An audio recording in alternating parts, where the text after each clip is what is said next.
ছেলেরে প্রশ্ন করে, তোর কাছে তোর বউ বড় না আমি বড়? আছে না নাই? এটা একটা প্রশ্ন হইলো। তোর বউ বড় না আমি বড়? দুইজনেই বড়। তো এক ছেলে সুন্দর উত্তর দিছে, আমার কাছে ভালো লাগছে উত্তরটা শুনে।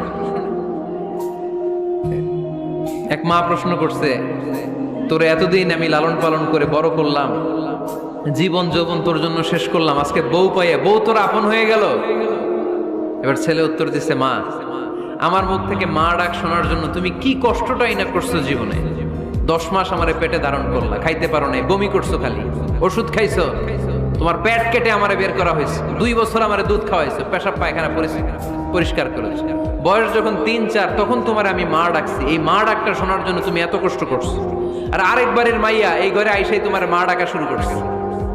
যেই মেয়েটা তোমারে মা ডাকে সে আমার আপন হবে না কেন মা?